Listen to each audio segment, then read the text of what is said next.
이 순간을 아시는 분들이 있습니다. 아무 일도 일어나지 않았는데 숨이 조금 막히는 순간입니다. 가격은 그대로입니다. 뉴스도 없습니다. 문제는 화면이 아니라 손가락입니다. 누르기만 하면 끝나는 상황, 정리할 수 있고 벗어날 수도 있고 이 불안에서 도망칠 수도 있는 순간, 이때 사람은 돈을 보고 있지 않습니다. 자기 자신을 보고 있습니다. 내 판단이 맞았는지, 지금까지 버틴 시간이 의미가 있었는지, 이 모든 걸 지금 이 한 번의 선택으로 증명해야 할 것 같은 압박. 리플 XRP를 가진 사람들 중 가장 많은 이탈이 일어나는 순간이 바로 여기입니다. 이 공포는 폭락 공포보다 훨씬 강합니다. 왜냐하면 이유가 없기 때문입니다. 떨어지면 사람은 납득이라도 합니다. 하지만 이 순간에는 설명할 수 있는 게 아무것도 없습니다. 그래서 머릿속에서 가장 무서운 질문이 튀어나옵니다. 혹시 내가 틀린 건 아닐까? 이 질문은 가격보다 강합니다. 뉴스보다 빠릅니다. 그리고 한번 시작되면 혼자서는 멈추기 어렵습니다. 실제로 많은 분들이 이 순간을 이렇게 표현했습니다.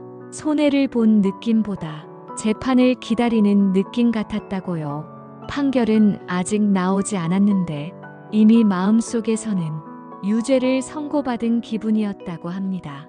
이게 최고조 공포의 특징입니다. 아직 아무 일도 일어나지 않았다는 점입니다. 이제부터 사람은 논리를 사용하지 않습니다. 확신도 아닙니다. 오직 한 가지를 원합니다. 이 불편함이 끝나기만을 바랍니다. 그래서 가장 위험한 선택이 나옵니다. 확인을 위해 행동하는 선택입니다. 정리하면 마음이 편해질 것 같고 남기면 더 불안해질 것 같고 어느 쪽을 선택해도 지금 이 순간은 너무 무겁습니다. 이게 공포가 최고조에 이른 상태입니다. 2단계에 오면 사람은 하나의 착각에 빠집니다. 지금 결정을 미루면 더 큰 실수를 하게 될 것 같다는 착각입니다. 하지만 사실은 반대입니다. 이 순간에 서두르는 게 가장 큰 실수입니다. 왜냐하면 지금 느끼는 감정은 정보 때문이 아니라 압박 때문이기 때문입니다. 가격이 움직이지 않았고 새로운 사실도 없고 환경도 바뀌지 않았는데 내 마음만 급해졌습니다. 이때 뇌는 위험 신호를 만들어냅니다. 무언가 놓치고 있다는 느낌, 혼자 남겨졌다는 감각, 지금 벗어나지 않으면 안 될 것 같은 압박. 이 감정이 공포의 정점입니다. 이 순간에 가장 많이 나오는 생각이 있습니다. 정리하면 편해질까? 아니면 더 후회할까? 이 질문 자체가 이미 공포에 잠식되었다는 신호입니다.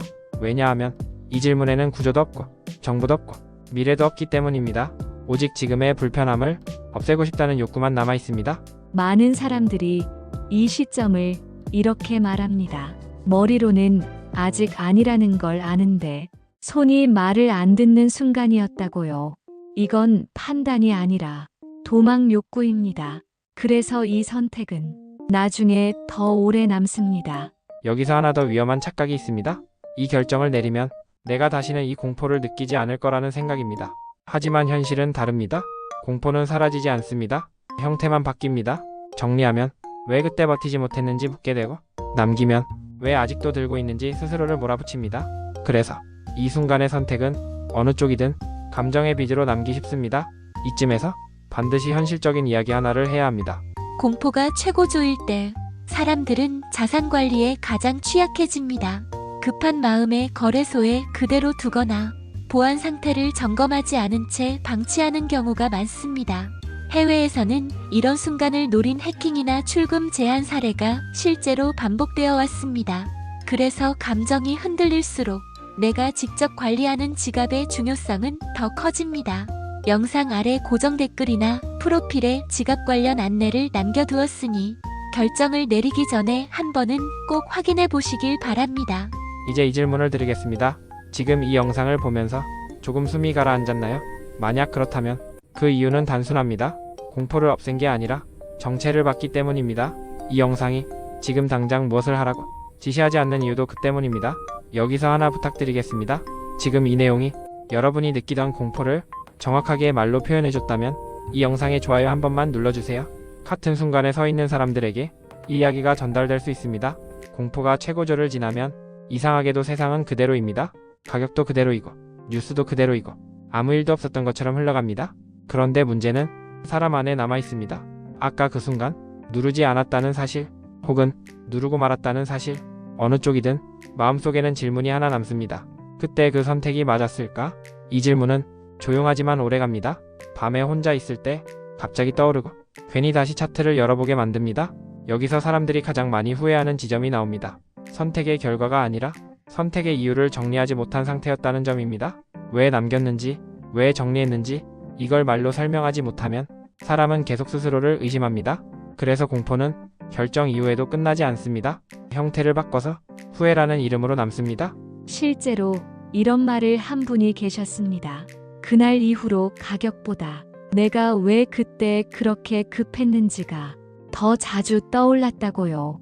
공포는 지나갔는데 이유 없는 선택은 계속 남았다고 합니다. 이게 가장 힘든 상태입니다. 그래서 이 영상의 마지막에서 하나만 남기고 싶습니다.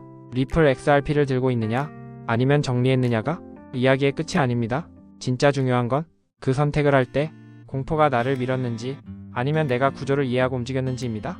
공포는 누구에게나 옵니다. 문제는 공포를 느꼈다는 사실이 아니라 공포가 방향을 정하게 두는 겁니다. 이걸 막는 방법은 복잡하지 않습니다. 선택의 이유를 말로 설명할 수 있느냐 이 한 가지만 점검하면 됩니다. 지금 이 영상을 끝내기 전에 여러분께 질문 하나만 남기겠습니다.